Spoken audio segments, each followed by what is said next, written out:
Welcome, Mechanics of Materials students. In this lecture, we'll be discussing a particular type of loading which can result in failure well below yield and certainly below ultimate tensile for certain types of materials.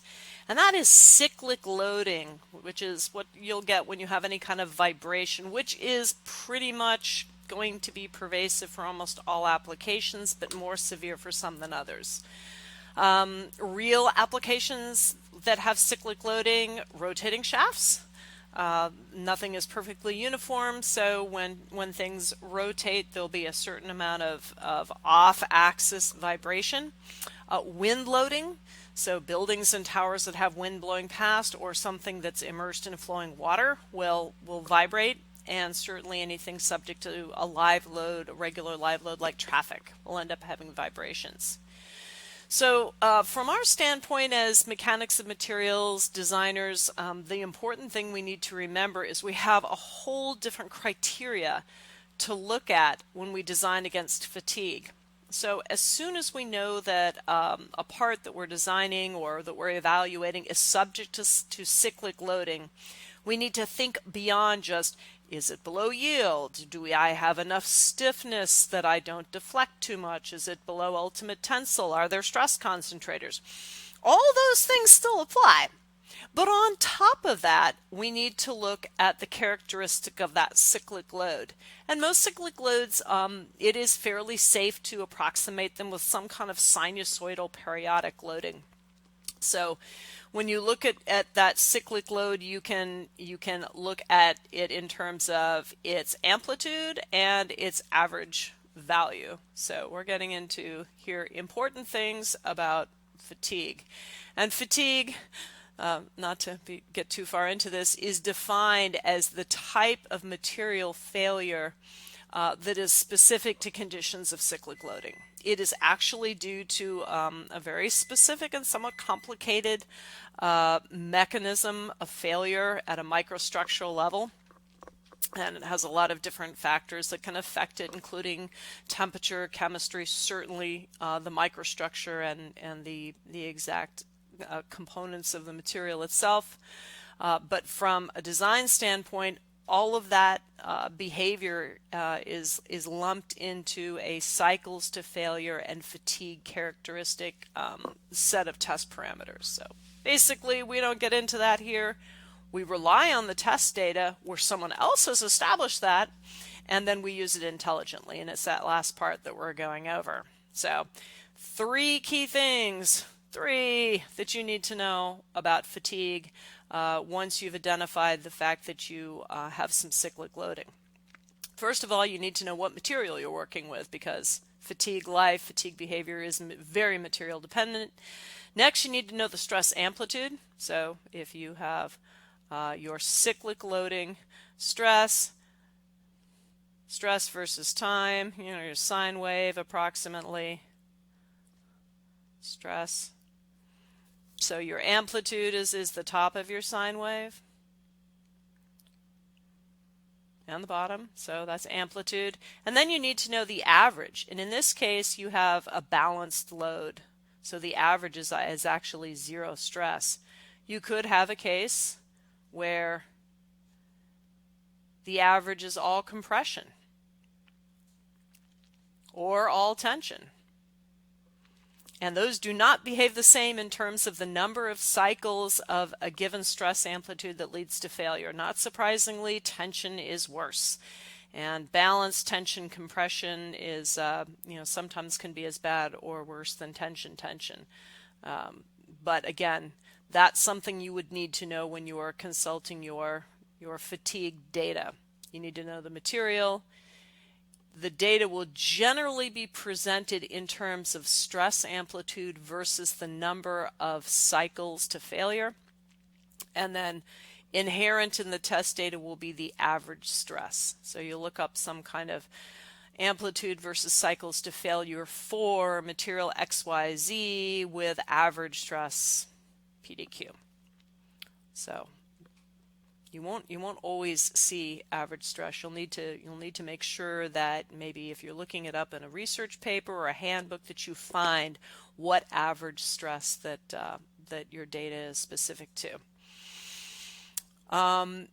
Fatigue data this is not something that can be calculated from theoretical principles. There's too many different factors that lead into it, so all of your material fatigue behavior you'll be using will very likely be coming from test data. In fact, I guarantee you it's going to be coming from test data. Tests are done in very controlled conditions because everything affects fatigue life. So you'll be looking for something that is going to match your use environment, your temperature. Is it underwater? Does it get wet? Does it get salty? You're going to be matching your average stress. You might find max min stress to get both the amplitude and the average. And of course, everything varies with material and material processing. What you will eventually look up once you've matched all those things will typically be a graph that looks like this. And this is known as an SN curve. S for stress and N for number of cycles. And you'll usually see the stress amplitude, so the amplitude of our sine wave, plotted against cycles to failure, usually on a log scale, which is good because we want a lot of cycles before we fail. And so it's almost always pointed downward. A few lucky materials will be a flat curve. So the fewer the cycles that you care about, like if you don't need it to last very long, say you only need to get 10 to the 5th cycles, and maybe you know the part is going to fail for other reasons. It's only designed for a very short life. You could certainly apply a higher stress than something that presumably had to last for most of forever. Your stress amplitude would have to be lower. Again, specific to a material, to an average stress, environment, temperature, etc. Of particular use, there are some materials that for a given temperature, environment, and average stress, this stress amplitude versus cycles to failure curve will flatten out such that you'll have some stress amplitude on your cyclic load below which you never fail by fatigue. Doesn't mean you can't fail by something else. And if, say, you are corroding or you're losing cross-section such that for reasons other than fatigue, that stress amplitude effectively rises, you might pop above it. But if you're only considering fatigue, you keep the stress amplitude below this limiting stress, your cycles to failure is infinite. This is a good thing.